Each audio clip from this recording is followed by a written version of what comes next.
नमस्कार. प्रेमिलास रेसिपीमध्ये तुमचं सर्वांचं खूप खूप खूप स्वागत.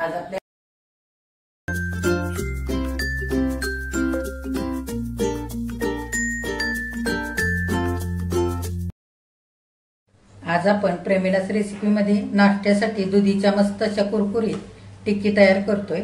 करायला अगदी सोपे आहेत, घरातल्या साहित्यातून झटपट तयार होतात. आता ह्यातली एक टिक्की मी तुम्हाला तोडून दाखवते. बघा किती मस्त झाल्यात, छान कुरकुरीत झालेले आहेत आणि आतून मस्त जाळीदार आणि मऊसूद अशा झालेले. हे बघा,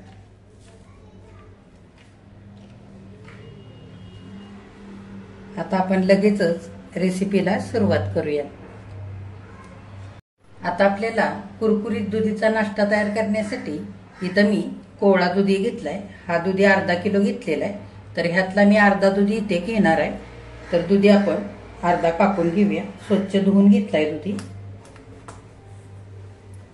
आता मला जेवढा दुधीचा नाश्ता बनवण्याकरता दुधी लागणार आहे तेवढाच मी इथे कापून घेतलेला आहे आणि उरलेला दुधी मी फ्रीज मध्ये ठेवून देणार आहे नंतर भाजी बनवण्याकरता.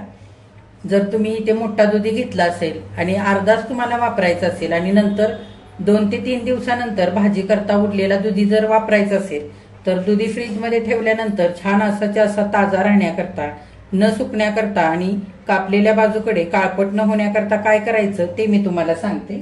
तर आपल्याकडे फॉइल पेपर असतो, फॉइल पेपरचा एक तुकडा कापून घ्यायचा आणि दुधी कापलेल्या भागाकडे असा घट्ट लावून ठेवायचा दुधी फ्रीजमध्ये.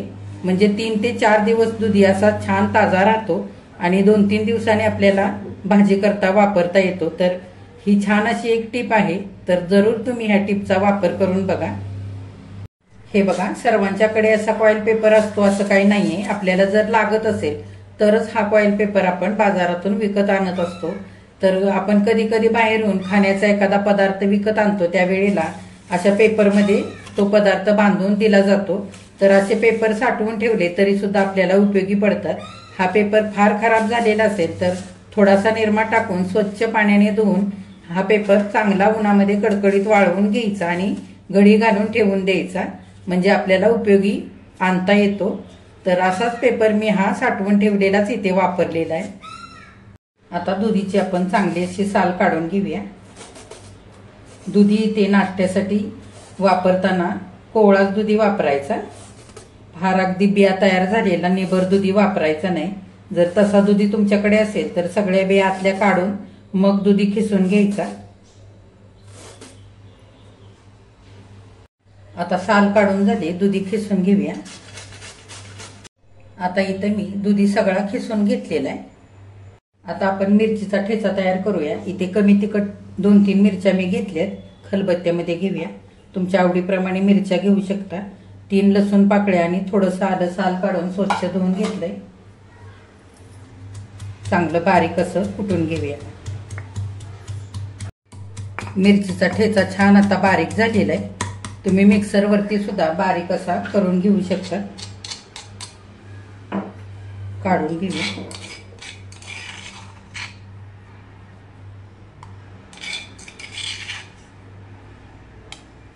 आता आधी आपल्याला फोडणी तयार करायची. पॅन मध्ये 2 चमचे तेल घालूया. आता तेल चांगलं गरम झालंय, पाव चमचा मोहरी घालूया. मोहरी चांगली फुलायला लागली, पाव चमचा जिरं घालूया. जिरं आणि मोहरी चांगली फुललेली, 2-4 कढीपत्त्याची पानं बारीक चिरून घालायची. जर तुम्हाला आवडत असतील तर घाला, नाही घातली तरी सुद्धा चालते. आता थोडासा हिंग घालूया. आता चमच्याभर पांढरे तीळ घालायचे. चांगली फोडणी हलवून घ्यायची. फोडणीमध्ये तीळ सुद्धा छान तडतडले. आता मिरचीचा ठेचा घालूया. सगळं चांगलं फोडणीवरती परतवून घेऊया.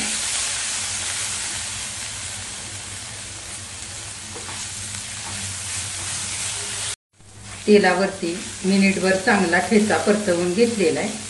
आता खिसून घेतलेला दुधी घालूया.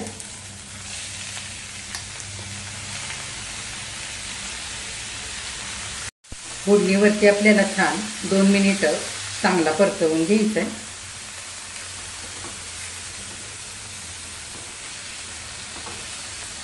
दुधी परतताना थोडंसं दुधीला पाणी सुटतं. अगदी 2 मिनिटं मध्यम गॅसवरती थोडंसं पाणी आटेपर्यंत दुधी परतवून घ्यायचं आहे.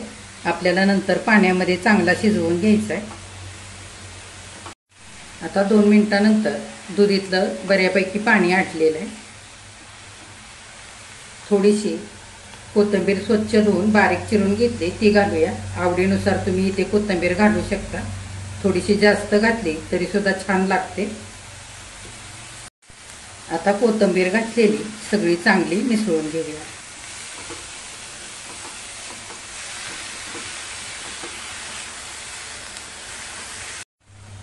आता इथं मी एक छोटी वाटी भरून पाणी घेतलंय ते घालूया. इथे मी 1.5 वाटी इतकं पाणी घालते. ह्याच वाटीने आपल्याला रवा सुद्धा मोजून घ्यायचा आहे. आता चवीनुसार मीठ घालूया. आपल्याला आणखी ह्याच्यामध्ये 1 वाटी रवा घालायचा आहे. त्याच्या अंदाजाने इथं मीठ घालायचं. मीठ घातल्यानंतर सगळं चांगलं आपण हलवून घेऊया आणि ह्या मिश्रणाला उकळी येऊ देऊया. आता मिश्रणाला हलकीशी उकळी यायला लागलेली आहे. तिखटपणासाठी 1 चमचा भरून चिली फ्लेक्स घेतले ते घालूया. तुम्ही ह्या जागी लाल तिखट वापरलं तरी सुद्धा चालेल. आपण पहिल्यांदा मिरचीचा ठेचा सुद्धा घातलाय. त्याच्या अंदाजाने आता इथे तिखटपणासाठी 1 चमचा चिली फ्लेक्स मी घातलेला आहे. सगळं चांगलं हलवून घेऊया. आता ज्या वाटीने 1.5 वाटी भरून आपण पाणी मोजून घेतलं होतं त्याच वाटीने 1 वाटी भरून बारीक रवा घेतलेला आहे. तो थोडा थोडा करून आपण घालूया.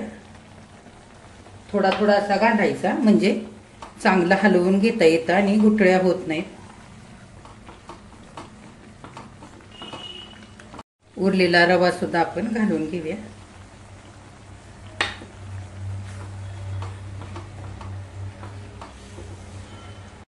आता 3 ते 4 मिनिटं रवा फुलेपर्यंत सगळं चांगलं मिश्रण शिजवून घ्यायचंय.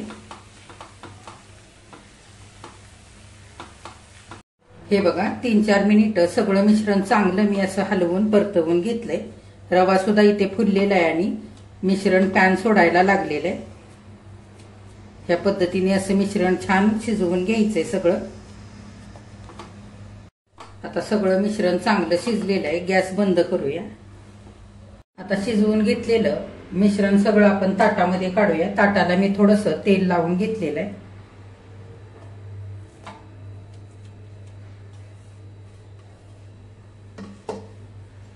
गरम असताना थोडंसं असं पसरवून ठेवायचं म्हणजे लवकर गार होतं.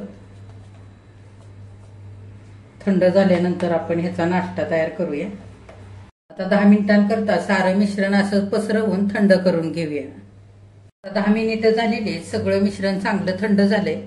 आपण ते हाताने मळून घेऊया. हाताला थोडंसं मी तेल लावून घेतलंय. चांगलं मऊसूद असं मळून घ्यायचं म्हणजे आपण छान अशा टिक्की किंवा बॉल केले की ते चिरणार नाहीत, त्याला चिरा पडणार नाही. त्याच्यासाठी सारं मिश्रण चांगलं मऊसूद असं मळून घ्यायचंय.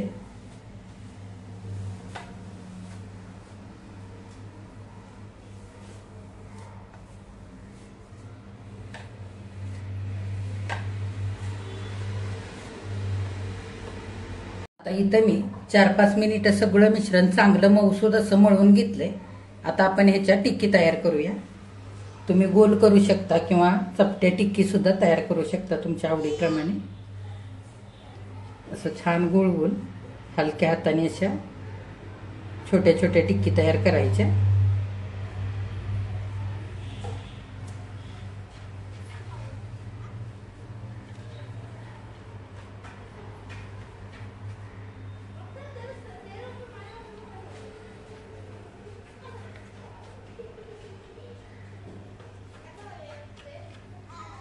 हे बघा आपण सगळ्या मिश्रणाच्या अशा टिक्की करून घेऊया.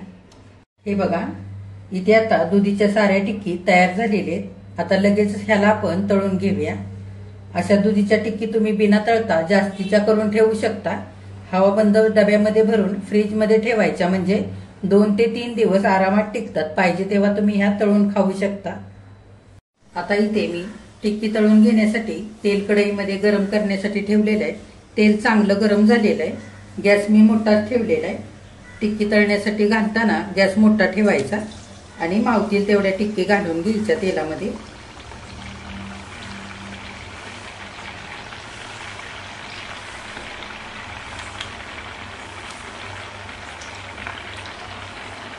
आता मध्यम गॅस करून छान अशी टिक्की आपल्याला एका बाजूने तळू द्यायचे. थोडे तेलावरचे बुडबुडे कमी झाले की टिक्की उलटून घ्यायची. तेलावरचे हलकेसे बुडबुडे कमी झालेले आपण टिक्की उलटवून घेऊया.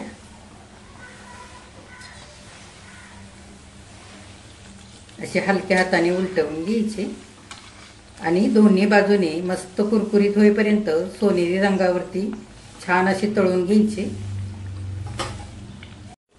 4 ते 5 मिनिटं छान टिक्की लालसर रंगावरती सोनेरी रंगावरती छान खरपूस तळून घ्यायचे. मस्त अशा आतपर्यंत तळायला पाहिजेत, म्हणजे छान कुरकुरीत होतात आणि आतून सुद्धा छान जाळीदार अशा तयार होतात. आता इथे आपण ह्या टिक्की करताना दुधी भोपळा आणि रव्याचा वापर केलेला आहे. तर दुधी भोपळ्याऐवजी तुम्ही कच्चा बटाटा, सुरण, बीट किंवा लाल भोपळा, काकडी असं सुद्धा वापरू शकता.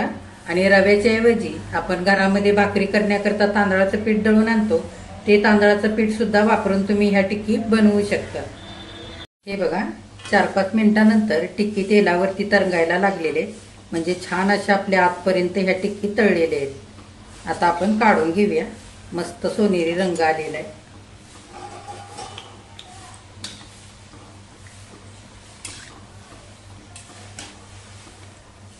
बघा मस्त अशा कुरकुरीत झालेले. आणखी आपण तेलामध्ये टिक्की घालूया तळण्यासाठी.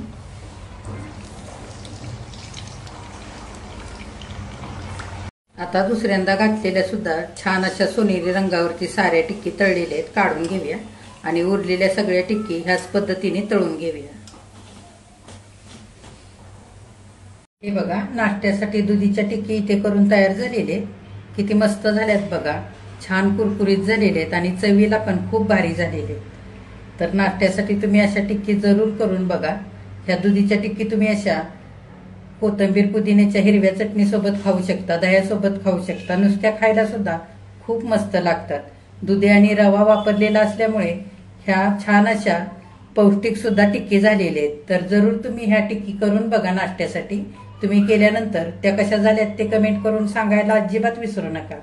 आजची जर रेसिपी आवडली असेल तर एक लाईक सुद्धा करा. आणि जे कोणी आता माझ्या रेसिपीज नव्याने बघत आहेत त्यांनी माझ्या चॅनेलला जरूर सबस्क्राईब सुद्धा करा.